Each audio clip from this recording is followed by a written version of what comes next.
I'm gonna try to do a bunch of filming today, and let's see how that goes. Well, so today I wanted to go through my fall book recommendations based on books that I have read thus far. This one is not the kids one, but I am gonna do a kids version. So this one, I have the first book that I want to recommend is a non-fiction called Captivated by Curiosities by Guillermo Del Toro. It had a bunch of pictures from his collection house where he had a whole bunch of movie props and such. He was obsessed with horror movies and comics and everything. The book showed a bunch of pictures from the different rooms in that house, like a little tour. It showed his journals that he was putting together for each of his projects, like Hellboy and stuff. He would put together a different journal and go through the different processes, different artwork and stuff of concept art that he was doing. And it fascinated me because, one, horror movies and such, that was pretty cool. But two, I've always been fascinated with looking at journals of other people. And it was just so cool to flip through, so I highly suggest that one. And it fits into the fall because a lot of it was horror movies and such, so definitely fits. The next book that I want to recommend is Imaginary Friend by Stephen Chobosky. I think that's how you say it.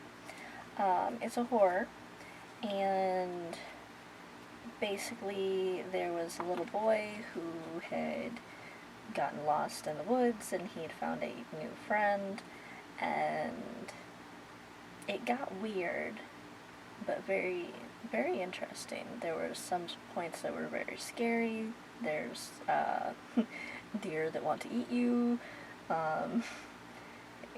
It was wild, and I know there was a whole bunch of metaphorical to it that I didn't catch on to everything that was metaphorical, but still, I caught on to a lot of the things. To me, I was mostly fascinated with the lives of the people in the book, because it was describing very well, all the things that they were going through in that time range, and their emotions and hardships. I found that fascinating, so I highly suggest that one. I know it's super creepy because of the whole tree houses and the deer and the dead people. Yeah, you read it, you'll see. The third, The Imaginary Friend, I did as an audiobook, by the way, which was good. It was a good audiobook. I liked the narrator and everything. The book that I want to recommend is The Hollow Tree by James Brogden. This one was creepy, but not super creepy.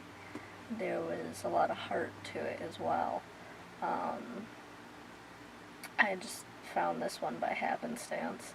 But for The Hollow Tree, there's a lady. She gets into a boating accident and loses her hand, I think all the way up to the elbow or nearabouts, and it really goes through the grief and she was a strong woman emotionally, and she dealt with losing her hand. And you had the phantom feelings, which brought on the supernatural in the aspect that her hand could feel the other side, and she had pulled a cat. She could feel a cat with her hand, their missing hand, and she had used her other hand to bring it together to pull the cat through to our side. So, and because of that yin and yang balance factor of bringing something dead to the living, something followed it. It was kind of a weird badger creature. So, of course, we get the hollow tree. And she pulls something out of the hollow tree. And there's a lot of myth in that town about who was in the hollow tree. So eventually she has to try to figure out who that was and help them. Towards the end, you'll figure out why she feels the need to help her. So that one was fascinating as well. I enjoyed that. I did that one as an audiobook. The fourth one that I want to recommend is a classic, The Time Machine, which is by H.G. Wells. This was actually a classic that was very readable. I would say that the movie adaptation was more satisfactory because it had more to it. However, a very close adaptation. And the classic book itself was pretty well satisfactory. I say if I had read the book before watching the movie, I would have been just fine. The only reason why I wasn't as satisfied with the book as the movie because I did the movie first. So if you read the book before watching the movie, then everything should be fine. I enjoyed this one quite a bit. So, the next one, although it's not a scary book, it is a classic, and it just gives me that even though most of the scenes are more summer-ish, the color tone and everything, and I don't know, it gives me the fall feels, in a way. Cozy, comfortable, a go-to classic that I enjoy is The Princess Bride. William Goldman had redone it. Of course, I'm obsessed with the movie, but the book was just as well. I did the audiobook of the book, and it's basically the movie with some more scenes, more in-depthness, not extreme, like you're not really missing anything if you do one or the other, but the book gives you just a little bit more than the movie. So if you watch the movie and you want just a little more, go for the book. The audiobook was only like 2.5 hours, so time-wise about the same as a long movie. It was very enjoyable, and to me fits fall quite well in that respect. Even though it wasn't set in the fall, I don't know. I guess because of the pirate aspect, I associate pirates with fall. Because of November having Talk Like a Pirate Day, I just associate it with fall. I mean, you could easily associate it with summer because of the water, but no. Pirates are for fall. I don't know why. What do you think? Do you think pirates are for fall? Tell me. Let me make sure here. I really wish this thing would put the word record on my little monitor or somewhere. Usually when it's just on the LCD of the back, it actually says the word record and it shows me battery. Right now I have no idea. I'm only hoping that it's recording. Okay, where'd I leave off? The next book that I want to recommend for fall is The Picture of Dorian Gray, which is also a classic by Oscar Wilde. I first started out reading it as an ebook, and at a couple points I got a little bored, mostly when he was like doing parties and stuff. But then I switched over to the audiobook and made it through just well. And it very fits the fall vibes, because it's kind of spooky, very opulent, I want to say, in a sense, like fancy, you know?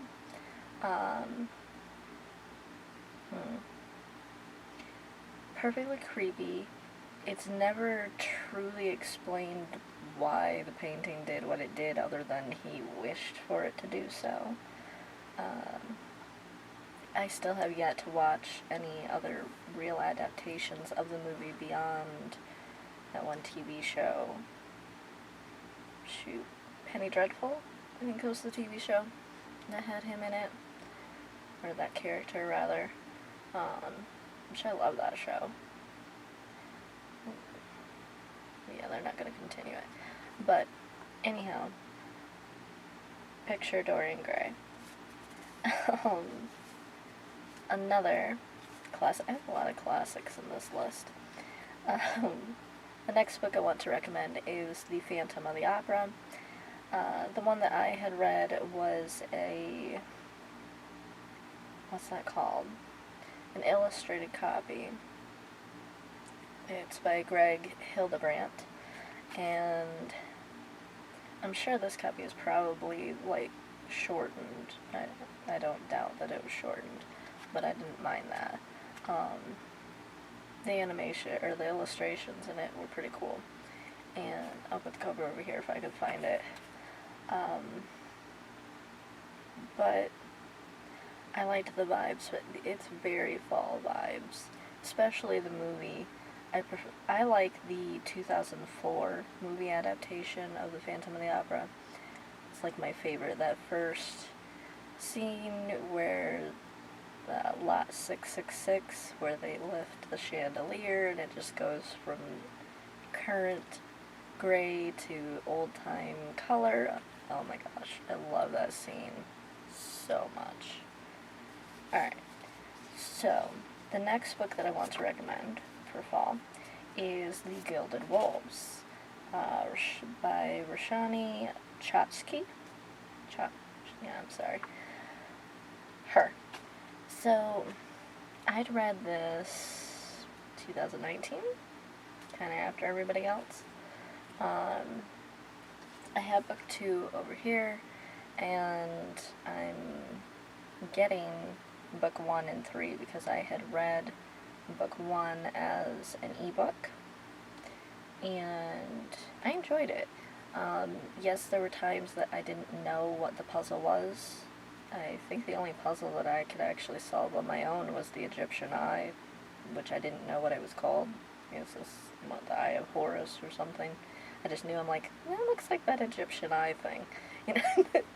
But pretty much with most books, if you don't know the puzzle, they usually solve it for you. Especially a book like that, and even with like National Treasure, you know, the character is going to solve it for you at some point. So if you just read along until they solve it, then there you are.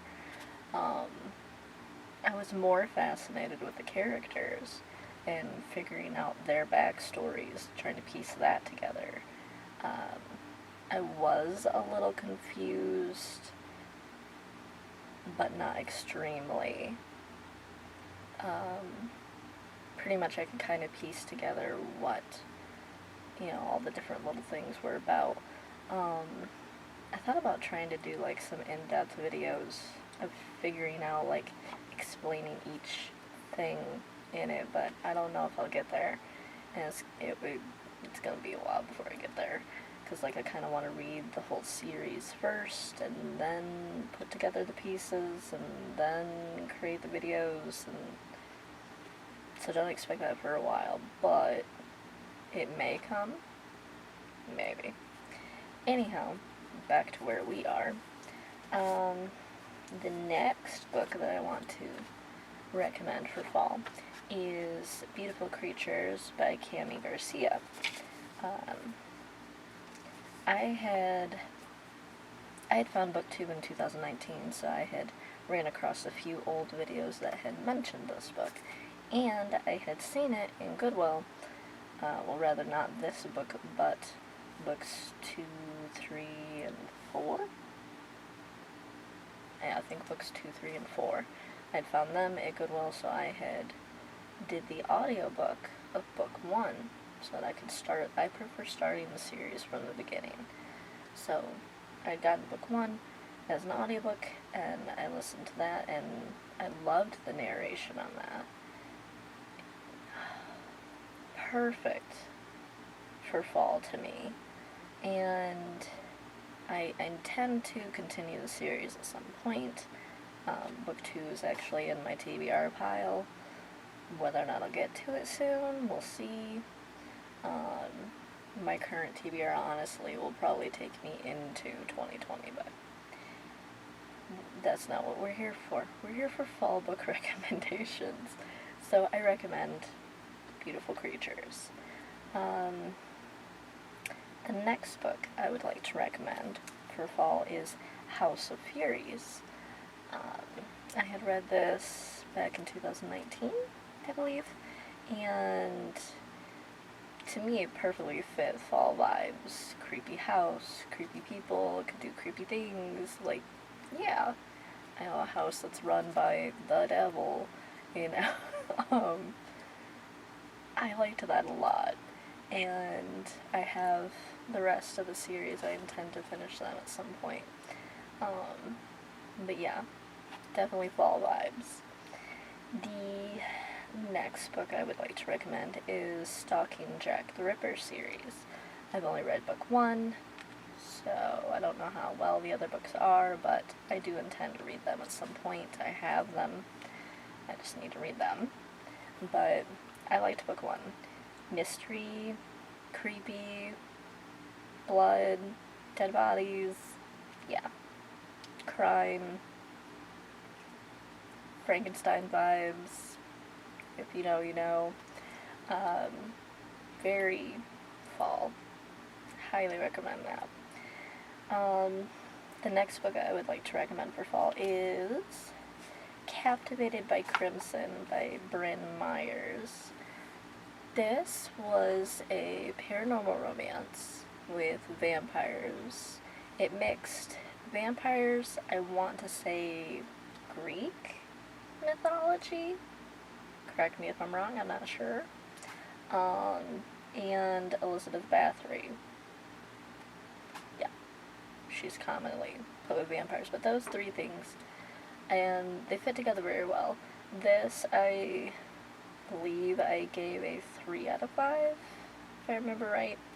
I would say that it is a heat level 3 as far as, like, sex goes.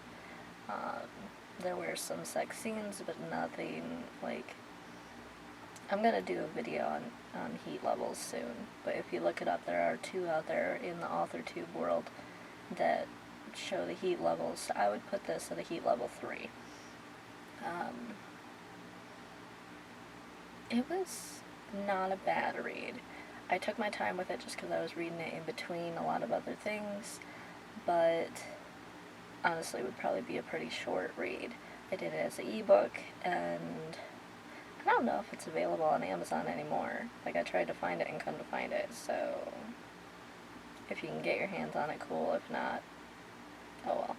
You're not missing out on too much, but it was decent. And it gave me the fall vibes. The next that I would like to recommend is Dark Awakening by Kendra Lake Castle. Sorry, battery died on me. Anyway, I was talking about Dark Awakening, Kendra Lake Castle. Paranormal romance, vampires, I'm trying to remember this one. I think I would put this as a heat level 3, because there were only a couple of scenes, and it wasn't a bad one. I liked it better than book 2 of the series. I still have not read book 3 and 4 yet, so I'll let you know if I like them more or not, but I liked book 1 better than book 2. Book 2 was more werewolves and vampires, which I don't really like the werewolves, but I like the vampires, so that was alright. But yeah, I recommend that. That one's cool. And I think I gave it I think I'll give it a 4 out of 5, because it was pretty good. I liked it. The next book I would like to recommend is A Kiss of Shadows by Laurel K. Hamilton. This is a heat level 5. This is an erotica. And oh my goodness, I loved this book so much. Like, this is what I wanted from paranormal romance. The plot was great because you had, like, royal politics, you had fairy versus human, you had, magic going on, you had different species, like ogre, goblin, a night hag, the night flyers were like big bats. Yeah, there's a lot of weirdness, but awesome weirdness. And of course, with it being erotica, there was a lot of sex scenes, heat level 5. So if you don't like sex and romance, avoid it, but if you love it, yes. Yes. It had very good fall vibes, especially when she went back to her hometown. You had the whole wind and the leaves thing going on there. That was amazing. That was a nice little scene. And I highly recommend this one. I'm definitely going to be continuing the series. It's the Mary Gentry series. I just got book 9, but I've only completed book 1, so I'm excited that I have that much ahead of me, of awesomeness to read. So, highly recommend A Kiss of Shadows. The last recommendation that I have for fall in this set is Monstress, the graphic novel. I've read volume 1, I have volume 2, but I haven't read it yet. This was awesome. You have a girl, she's older, 20-ish, I don't know. She tries to infiltrate this town, building to try to save someone else. All hell breaks loose, and yeah, fascinating, she gets a little sidekick, and it's like a little fox, this adorable little girl that's following her around to try to stay safe, and you have talking cats, and it's awesome. She has this monster inside of her, and trying to put together the backstory of how it happened, and also everything is just awesome about this. I love it. Volume 2 is on my TBR right now.